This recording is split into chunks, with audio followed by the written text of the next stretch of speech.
And yet another story you probably have not heard from the mainstream media, a BLM activist was just arrested for shooting at a Jewish Democrat politician.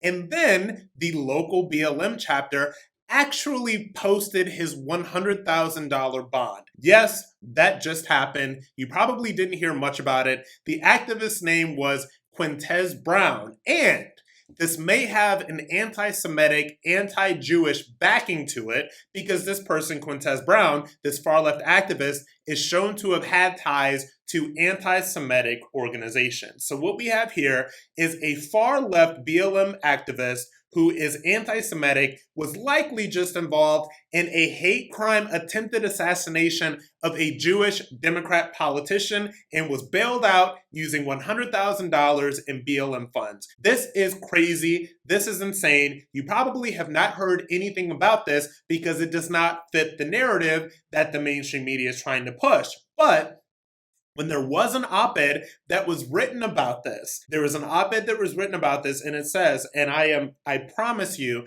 this blamed this attack on quote-unquote far-right extremism. So the article talks about far-right extremism. It talks about, of course, January 6th.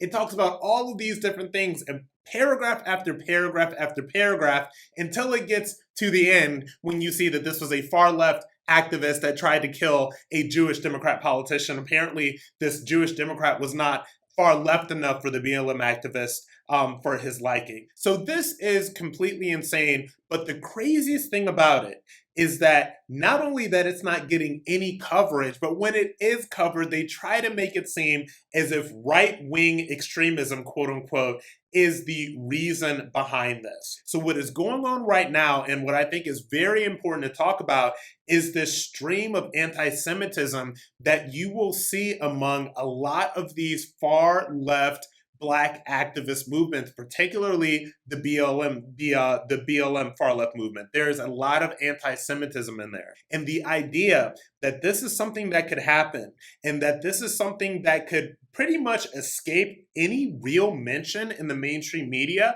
and any real outrage from the leftists that tend to be outraged at every single thing is unbelievable. And what's more unbelievable is that this person appeared on MSNBC and was honored by former President Barack Obama's My Brother's Keeper Alliance as a quote-unquote rising star. No, folks, you can't make this up, and I am certainly not. There is something going on with the far left, and what a lot of the people that control the mainstream media want to do is to sweep it under the rug and pretend that it doesn't exist. So if this is the first time you're hearing about this, just go ahead and Google all of this stuff and get all the information for yourself. It is completely insane that this is happening, and it is infuriating that this stuff is ignored by what passes for mainstream journalism nowadays.